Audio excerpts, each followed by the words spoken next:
You're here because you know something, something you can't explain. You feel it. You've sensed your whole life that something's wrong with the world, though you can't identify it. Sometimes I feel like I belong somewhere else. You're not a bad person. You're a very good person to whom bad things happened. It's true that I made a video saying that villains teach us much more than heroes. Why do heroes have nothing to teach us? No. They have to teach. They really do have something to teach. Heroes inspire us. I don't believe in myself anymore. You don't understand, but that's just one part, the layer where most people stop. Some things are much deeper and often go unnoticed. Heroes have the power to light our way, guiding us not only to overcome challenges, but also to discover who we really are and what we should seek in this life out. Because believe me, these are answers the world will certainly demand. And if you don't know them, the world itself will end up answering them for you. Love. What did you say? Say, yes. I don't know who I am. I am. Do you really want to know who you are?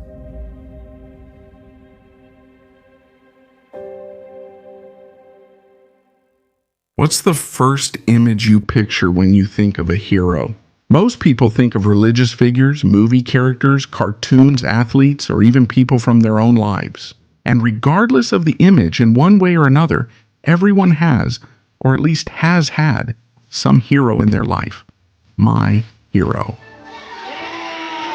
The attachment to heroism is part of human nature, an unconscious way we find to transcend our deepest fear. Death. I'm scared, I'm gonna die. You might be wondering what heroism has to do with our fear of death. Fear of the end is a key reason people seek something greater than themselves. In this life, finding meaning, a purpose, and leaving a legacy are not just passing wishes, but needs, deeply human needs. A way to rise above ordinary life and feel superior. Someone who symbolically has transcended mortality. That's impossible. You couldn't be alive unless you were a god. The figure of the hero is a representation of this human quest for symbolic immortality. Since ancient times, heroes from myths, religions, and fairy tales have been sources of inspiration and guidance, embodying the struggle against adversity and the triumph over the ordinary. You're just tired of being who you are, Adrian. I kind of like it here. A new life awaits. Where are you in life? Don't we deserve better? The renowned author Joseph Campbell wrote in 1949, The Hero with a Thousand Faces, where he based his ideas. In reading countless stories and myths from different times, cultures, and religions, he discovered something incredible. Despite their varied origins, the narratives he read all contained a common structure. From the religious stories of Jesus, Moses, Muhammad, and Buddha, as well as those of Luke Skywalker, Frodo, and Hercules. All are composed of the same three major stages: separation, initiation, and return.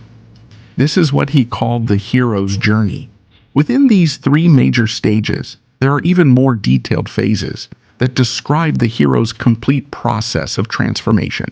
I'll try to show you in a simplified way. The journey usually begins with the hero being introduced as an ordinary person, living a mundane life with everyday problems and challenges. Hey, Pissarro.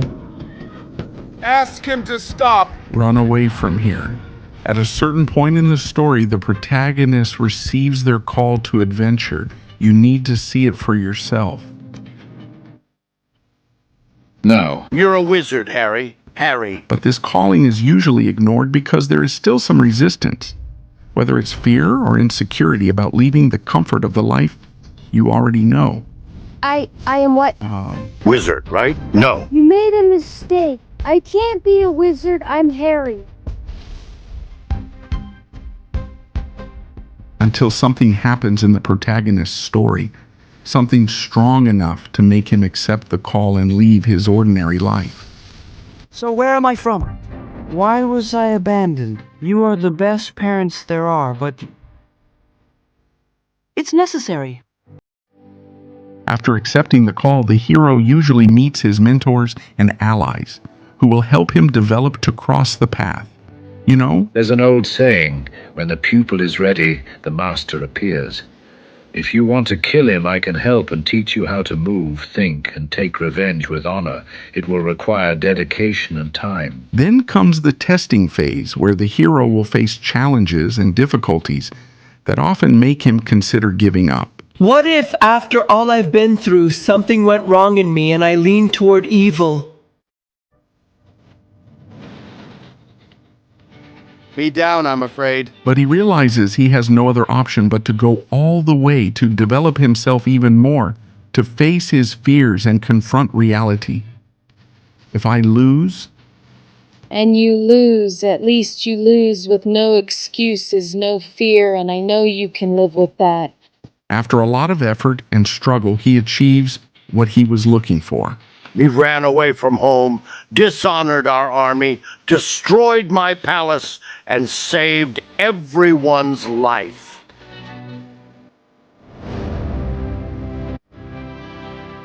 And then the hero is ready to return to his origin. But now, with all the knowledge and wisdom to help his fellow men, Missão Milhão. has returned. Show your strength. You've been gone a long time. Yes, I have. You look very fashionable, powerful. I made a mix of several movies here to show how, in fact, many well-known narratives fit into this pattern by Joseph Campbell. But what exactly is that? Lack of creativity, actually. According to Campbell, these stories are clues to our spiritual nature, metaphors that invite us to explore sacred places within ourselves, and in this way, to unleash the creative power of our deepest unconscious self. Okay, but what exactly is this deepest unconscious self of mine? Campbell refers to the parts of our mind that operate below the level of daily consciousness. These are the aspects of our personality and desires that we are not fully aware of, but that deeply influence our actions and choices in daily life. You have to learn to select your thoughts the same way that you select your clothes every day. Now, that's a power that you can cultivate. If you want to come here, if you want to control your life, focus on controlling your mind. That's all you should try to control. According to the psychoanalyst Carl Jung, the human mind is divided into three parts: the conscious part and the two layers of the unconscious mind, one personal and the other collective. The personal unconscious is like a chest of individual memories and experiences, forgotten or repressed. The collective unconscious, by contrast, is an inherited structure shared by all humans. Wait a minute, does that mean that, in a way, we share ideas, feelings, and images that are not just personal but universal? How is that possible? Just like Joseph Campbell, Jung also noticed that the myths and religions of different cultures, both past and present, followed a similar pattern of symbols and themes. This led him to discover that the human mind is shaped not only by personal experiences, but also by collective elements and archetypes common to everyone. He believes archetypes influence human thought and behavior, leading to similarities among even the most diverse myths and religions. And so, in stories about heroes, a fact that led Campbell and Jung to conclude something interesting behind our superficial differences and interests. Deep down, we're all after the same thing. And what would that be? Say, it would be our existential quest, a process of discovering, confronting, and integrating the deepest parts of our being. A process that challenges us to overcome our own limits, face our fears and insecurities, and transform our inner world. Many people can't even imagine this quest is possible. Dominated by everyday life, by mundane routines, and still contaminated by consumer culture, technology, and the interests and influences of society. Many get distracted by trivialities and repetitions that, although they may seem comforting, lack deep meaning.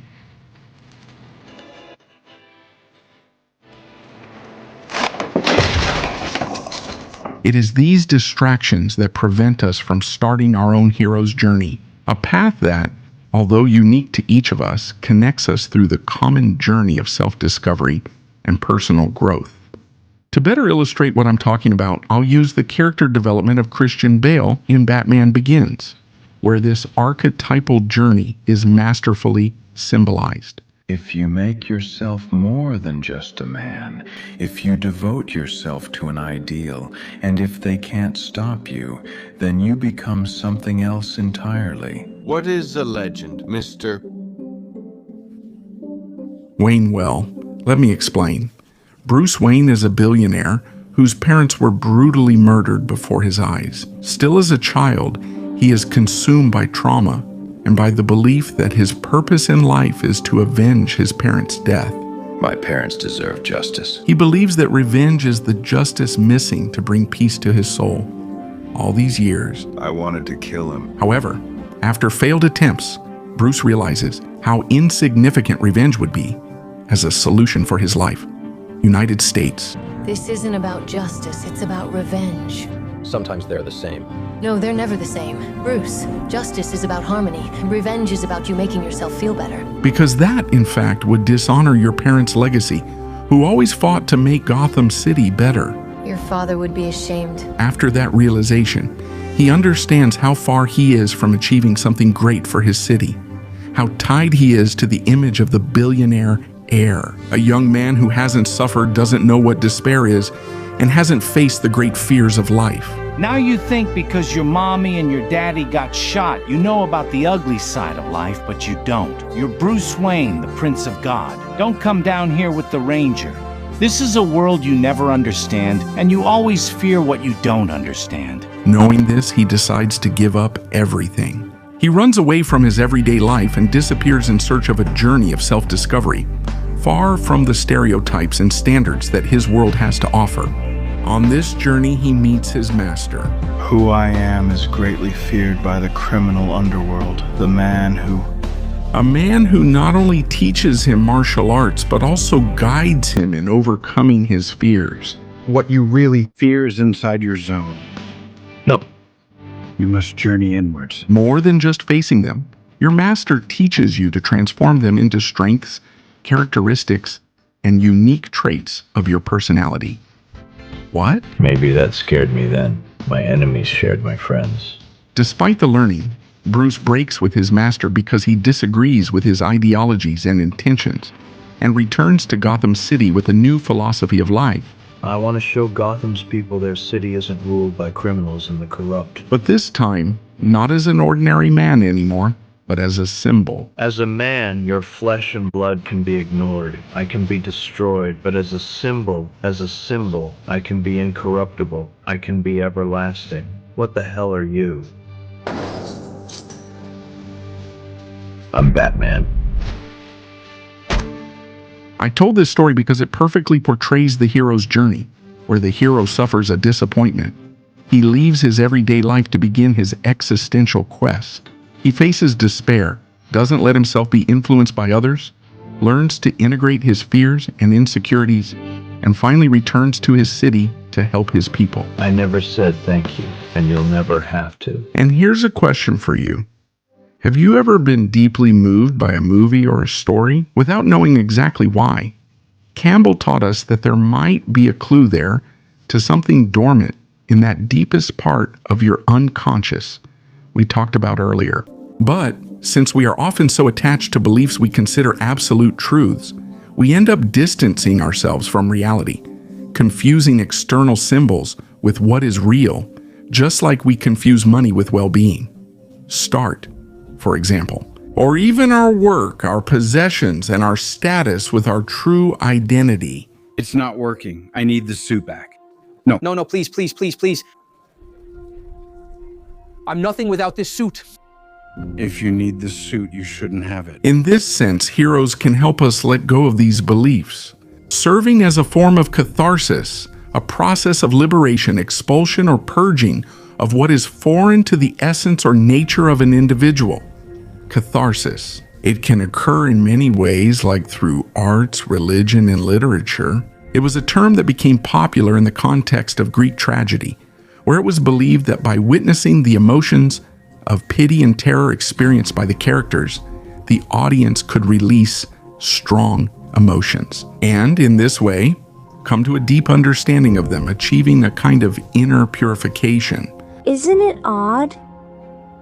We can only see our outsides, but nearly everything happens on the inside. Our ego resists self-awareness, which can be interpreted symbolically as refusal or reaction, which can be interpreted as refusal, reaction, interpreted as the reaction, and which can be interpreted as refusal or reaction. Your story may not have had a very happy beginning, but that's not what defines who you are. It's the rest of your story, who you choose to be. When we start to interpret heroes more deeply, and here I'm not just referring to movie heroes, we realize that their role is not to tell us what is right or wrong, nor to indoctrinate us about what we should think. To do or seek in this life is not about imitating our hero, but about using their transformation and wisdom as enlightenment and inspiration to find our own path. But be careful. The fact that heroes' stories and adventures usually end with a conclusion of achievement and fulfillment can make us think that our own journey also has some final goal to be achieved, whether it's something material or some status, or even paradise and eternal life. But the truth is that the hero's journey is just a symbolic representation of an internal and profound process. There is no real finish line in life. It's an eternal cycle, a continuous process, a cycle of growth and transformation. At its core, the hero's quest is just a search for himself, unlike what most believe. The hero sets out to save himself, and in doing so, ends up saving the world, which symbolically represents the harmony between the individual and the collective, where a personal transformation can inspire and bring hope to an entire community. Vengeance won't change the past. I have to become more. People need hope to know someone's out there for them. Heroes show us that true salvation is personal and can manifest itself throughout the relentless search for answers to life's big questions. A journey of discovery and acceptance of the unknown parts of our personality. According to Jung, what is the essential step that man is missing in order to stop projecting enemies onto the external world and start recognizing them where they have always been? Inside himself? We all have light and darkness within us. What matters is the side we choose to act on. That is what we truly are. Even after deeply knowing evil, facing adversities, and the dark sides of both life and yourself, heroes even so choose good, not because they are seeking a future reward, but out of a genuine desire to do good as an end in itself. This is true kindness. I just don't see the point in what... There is no point, or at least big picture. We don't get to know what it is. You're not reassuring me, Doctor. I can't reassure you.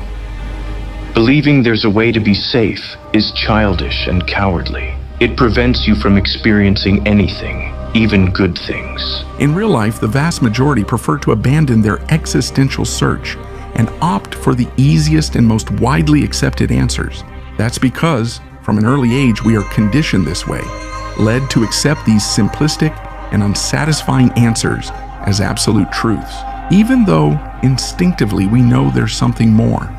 That's why, when life really gets complicated, boredom and suffering intensify. These simplistic and cliched answers can no longer offer any comfort. Despair takes over, and the existential questions return, bothering us more than ever. Don't you think I already feel bad enough? I know I have problems, but you should teach me how not to be like this. Você sabe como. Pare de esperar que a vida seja fácil. Pare de esperar que alguém venha te salvar. Você não precisa de mais uma pessoa mentindo para você. As coisas nem sempre fazem sentido. Maybe what heroes are trying to tell us is that true courage is the willingness to question yourself, to challenge the norms, and to look beyond what is taken for granted. That maybe what we need is not definitive answers, but an open mind to embrace the multiple possibilities of existence. That maybe the truth and the answers we seek so much are in our own search, in the journey itself, and not in a final destination. Honestly, I don't know.